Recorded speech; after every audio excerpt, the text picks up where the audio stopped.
Алыскы шаарлардын биринде акылы тунук бир аксакал жашаптыр. Ал аксакал элин дайыма жакшылыкка чакырып, жамандыктан кайтарып жүрөт экен. Күндөрдүн бир күнүндө бир топ соодагерлер ошол аксакалдын шаарына тамекинин жалбырагын сатып келишиптир. Ошол эл тамекинин жалбырагын билишпейт экен. Тамеки кандай тигилип, кандай өсүшүн билбейт экен. Ушул нерсени пайдалануу менен соодагерлер кыйкырып жүрөт дейт. Келиңиздер, жалбырак алыңыздар. Бул кудуреттүү жалбырак, бул кереметтүү жалбырак. Алганда арманда, албаганда арманда деп кыйкырып жүрүшөт дейт. Анан бул эмне болгон жалбырак деп элдин баары үймөлөктөп, ошол жерде бир топ болуп туруп калышты дейт. Дагы эмнеге пайдасы бар десе, бул бүткүл ооруга эм болот, бүткүл ооруга шифа болот деп кыйкырып, ошол жерде тамекисин сатуу үчүн, өткөрүү үчүн болгон жалгандын баарын кыйкырып аткан болот.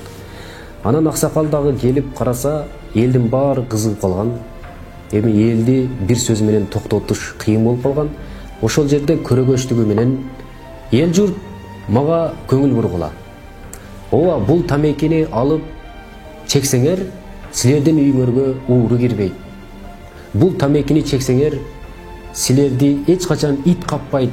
Бул тамекини чексеңер, силер эч качан картайбайсыңар деп айтат. Анан соодагерлер кубанып кетип, аксакал, туура айттыңыз. Муну кантип билип алдыңыз? Мунун сырын да айтып коюңуз эми биротоло деп ошол жерден суранышат. Аксакал ойлонбой туруп жооп берет. Мунун эч кандай сыры жок. Болгону тамеки тарткан адамдын үйүнө эч качан ууру кирбейт. Анткени ал түнү менен таң атканга чейин көрсүлдөп жөтөлүп чыгат. Ууру эч качан ызычуу жерге кирбейт. Дайым тынч болгон үйгө кирет. Дагы тамеки тарткан адамды эч качан ит каппайт. Анткени ал эртеле картайып, таяк таянып калат. Өзүңөр ойлосоңор, таяк таянган адамды ит кабабы? Тамеки тарткан адам эч качан картайбайт. Анткени ал картайбай туруп эле бул дүйнө менен кош айтышып кете берет. Ошентип аксакалдын сөзүн баары түшүнгөн эл акырын тарап кетишет. Демек бул тамеки зыян турбайбы деп. Азыркы мени көрүп жаткан кеберки туугандар ошол учурдагы элди акылсыз, бул акмак экен деши мүмкүн. Урматтуу тууганым, андан да акмак, андан да акылсыздарды айтып берейинби? Азыркы учурда тамекинин сыртын караңыз. Саламаттыкты сактоо министрлиги эскертет, тамеки чегүү сиздин ден соолугуңузга зыян деп турат. Ошого карабастан менин ден соолугум өзүмө, сенин ишиң болбосун дегенсип, тамекини алып тартып атат. Азыр бизде демократия, сенин ишиң болбосун дейт. Бирок тууганым, эгерде тамеки тартып атсаңыз, анын түтүнү чыгып атса, сиз 20% зыян алып атсаңыз тамекиден, сырттагы адам 80% зыян алат экен. Ошондуктан биз эч качан демократия дебей, эгерде башка бирөөгө зыян берип атсаңыз, биз ар дайым айтабыз, ар дайым дейбиз. Сиздин ден соолугуңуз, сиздин бүткүл эле мүчөңүз аманат. Эртең Алланын алдына жооп бересиз. Эртең сиздин тилиңиз сүйлөп берет, эртең сиздин колуңуз, эртең сиздин өпкөңүз сүйлөп берет. Ошондо сиз эмнеде жооп бересиз? Мейли бүгүнгө атаңыздан кутулуп кетишиңиз мүмкүн.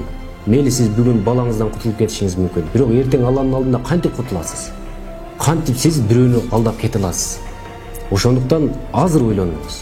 Азыр эмес, мына видеону өчүрбөй туруп жазыңыз. Эгерде эркиңиз жетсе, күчүңүз жетсе, мен тамекини таштадым деп жазыңыз. Эркексизби? Жазыңыз. Эгерде эркек эмес болсоңуз, дагы да ойлонуңуз. Эгерде тамеки халал десеңиз, өзүңүзгө жол тапсаңыз, анда эмне үчүн бисмилла дебейсиз? Эгерде тамеки халал десеңиз, эмне үчүн балаңызга үйрөтпөйсүз салт катары? Эмне үчүн анда атаңыздан бекитесиз, же болбосо балаңыздан бекитесиз? Демек, мунун зыяны бар экен. Бул инсанга зыян берет экен, шарият уруксат бербейт. Тууганым, ойлонуңуз. Бир эле тамеки деген сөздүн айынан канчалаган адамдар күнөөгө батып атат. Аны ташыган адам, аны алып келип берген адам, аны чыгарган адам, аны тарткан адам, аны жыттаган адам. Мисалы, бир тамеки тарткан эркектин жанында аялы эч качан эркектин жытын жыттабайт. Ал жана устаздар айткандай, ал моорунун жытын жыттайт. Аялдар дагы бир мындай жакшынакай бир эркектин жытын жыттагысы келет. Алар дагы мындай орусча айтканда приятный жүргүсү келет. Бирок сиз моору жыттанып, сиз тамеки жыттанып жүрсөңүз, сиз эч качан жакшылык таппайсыз. Bir шейхтен бирөө сурап атат дейт. Ассаламу алейкум. Ва алейкум ассалам. Менин тамеким ажатканага түшүп кетти, эмне болот деп. Анан тамекиңдин оозу ачык беле, жабык беле дептир. Жок, жабык эле десе, Кудайга шүгүр дептир. Эмне болду десе, сенин ошол тамекиң ачык болгондо, ошол ажаткананын ичин жаман кылып коймок, ыплас кылып коймок. Ошондуктан шүгүр дедим дейт. Ошондуктан туугандар, бул ыплас нерсе. Ашкере ысырапкерчилик. Сиз өзүңүз эле эсептеп көрүңүзчү, бир күндө канча тамеки тартасыз. Ошонун акчасын эсептеп көрүңүз. Күнгө эсептеңиз, айга эсептеңиз, жылга эсептеңиз. Ошентип сиздин жашооңуз кандай ысырап менен өтүп атканын байкайсыз, билесиз. Тамеки тартуу сиздин ден соолугуңузга зыян. Бүгүн эмес, азыр таштаңыз. Азыр ушул жерге таштадым деп жазыңыз. Ассаламу алейкум ва рахматуллахи ва баракатух.